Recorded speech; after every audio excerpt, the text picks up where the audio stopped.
आज मैं एक बेटी के ऊपर संस्कार सुना रहे हैं भजन। बेटी के जन्म गर्भावस्था से आने से उसके विदाई तक का सफ़र है, पैदा होने से और उसके विदाई तक का, विवाह होने तक का इसमें संस्कार डाला गया है। मेरे प्रिय दर्शकों, ध्यानपूर्वक सुनिए, धैर्य से सुनिए। आप लोगों को पसंद आए तो हमारे सासु बहू चैनल को लाइक कीजिए, सब्सक्राइब कीजिए।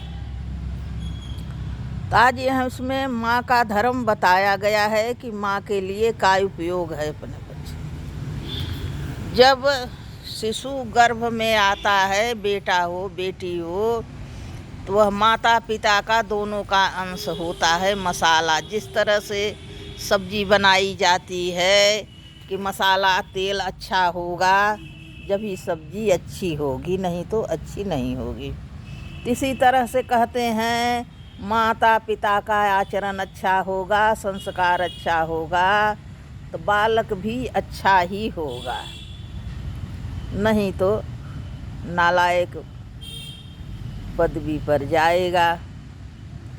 तो जब बच्चा शिशु गर्भ में आता है तभी से माता तैयारी करने लगती है, वह पुत्र हो या पुत्री हो, कि बुरी संगत में न बैठें, लड़ाई झगड़ा से दूर रहें, कोई बुरी वस्तु न खाएं, स्वच्छ भोजन करें, मांस मदिरा न करें, नहीं मेरे बच्चे पर बुरा असर पड़ेगा।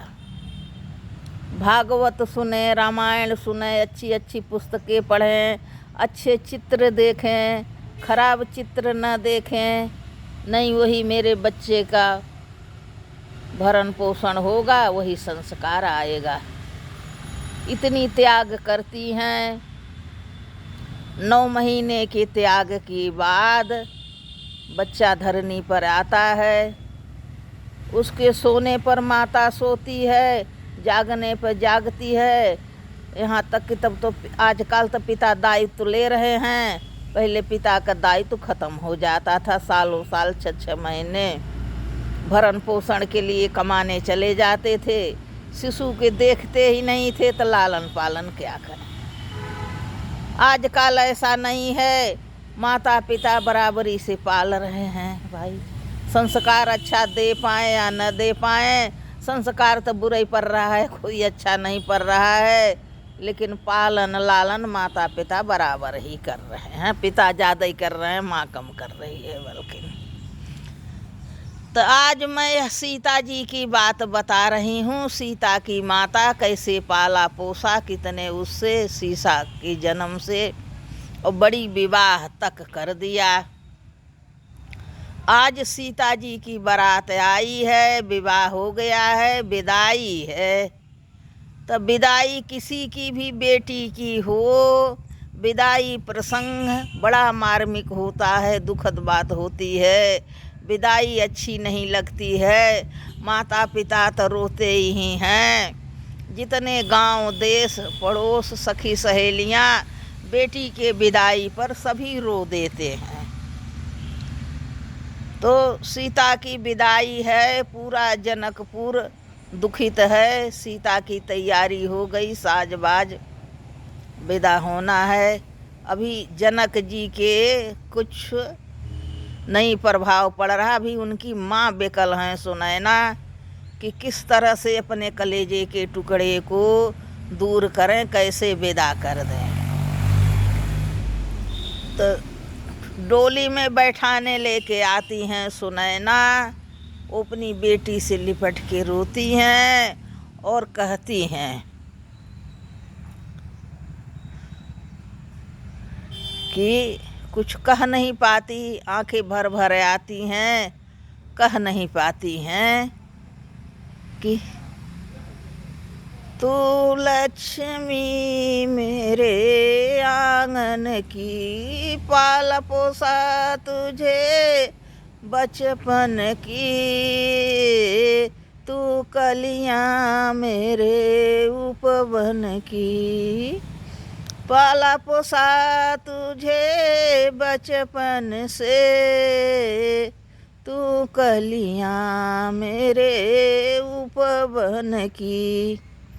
इतना रोते रोते सुनैना कहती हैं, सीता से लिपट जाती हैं और सारा संस्कार देती हैं। जाओ बेटी तू अकेली नहीं, दुआ है तेरे मात पिता की। जा बेटी तू अकेली नहीं, दुआ संग तेरे मात पिता की। जा बेटी घर साजन की, तू लक्ष्मी मेरे आंगन की। जा बेटी घर अपने साजन के, तू लक्ष्मी मेरे आंगन की। ऐसा कहती हैं, रोने लगती हैं। सीता भी भावुक हो जाती हैं, सीता भी रोती हैं, माता को देखती हैं। माता इन्हें को संस्कार सिखाती है कि जा बेटी तू अकेली नहीं है, तुम्हारे माता पिता का संस्कार तुम्हारे साथ है और तुम्हारे सास ससुर जो हैं उन्हीं को माता पिता करके समझना, उन्हीं को माता पिता मानना। यह मैंने संस्कार तुम्हें बचपन से दिया है। तब ऐसा समझाती हैं, करती हैं और रोने लगती हैं। और जब खाने पीने का वक्त आता, कलेऊ के आता, तब तू गुड़िया मेरे झरोखन की, तू गुड़िया मेरे हृदय की। जा गुड़िया तू झरोखन की, तू गुड़िया मेरे झरोखन की। तू कलियां मेरे हृदय की। और अनेक प्रकार ऐसा प्रसंग कह कह के सुनैना रोती हैं। अभी जनक जी कुछ नहीं बोल रहे थे, पर जब विदा हो जाती हैं, पालकी चल देती है, पेड़ के ओट में होती है, तब जनक जी को याद आती है और बहुत दुखित धैर्य विकल हो जाते हैं। जो जनक जी बहुत धैर्यमान बैरागी माने जाते हैं कि बैरागी, पर उनके मन में भी दया भाव उत्पन्न विरक्त उठता है, बैराग छूट जाता है और दौड़ के जाते हैं और सीता को पकड़ लेते हैं और धैर्य बंधाने लगते हैं। कहते हैं बेटी अब दोनों कुल की मर्यादा तुम्हारे हाथ में है। जिस तरह तुम्हारे केस में मांग के बीच में सिंदूर लगा है, यह सिंदूर प्रतीक है कि आधा मांग के भाग का, इस तरफ का आधा भाग तुम्हारा मायका है और आधा सासुरा है। तो दोनों कुल की मर्यादा तुम्हारे हाथ में है। जो बीच में सिंदूर है वह तुम्हारा पति है। अपने पति के कुल की, आत्म सम्मान की रक्षा, लाज अब तुम्हारे हाथ में है बेटी।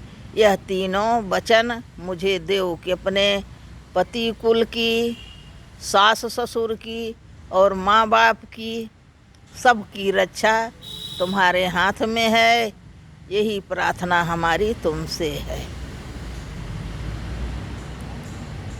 जा गुड़िया मेरे नैनन की, अर जा गुड़िया मेरे नैनन की। तू लक्ष्मी मेरे हृदय की, तू लक्ष्मी मेरे हृदय की।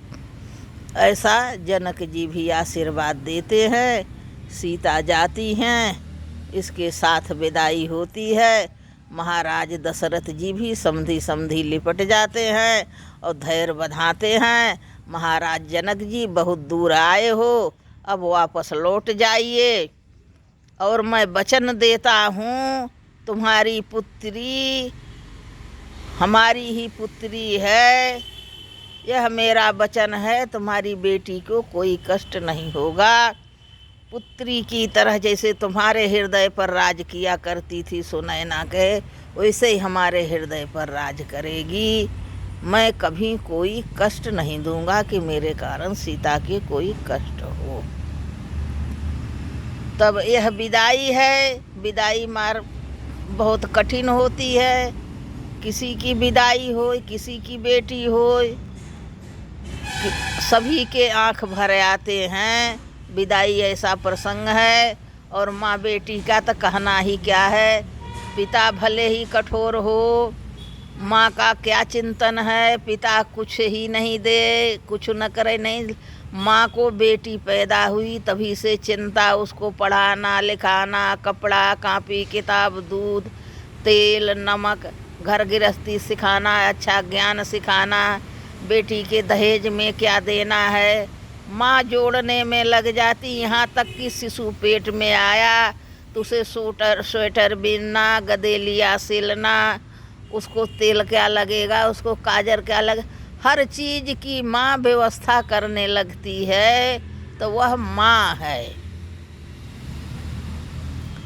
वह माँ है। एकाएक बेटी छूटती है तो वह माँ कैसे बर्दाश्त करे अपनी बेटी क्या। तो कहना तो बहुत कुछ चाहते हैं, पर समय समाप्त हो रहा, वीडियो बड़ा हो जाएगा, इसलिए इसी पर समाप्त करते हैं।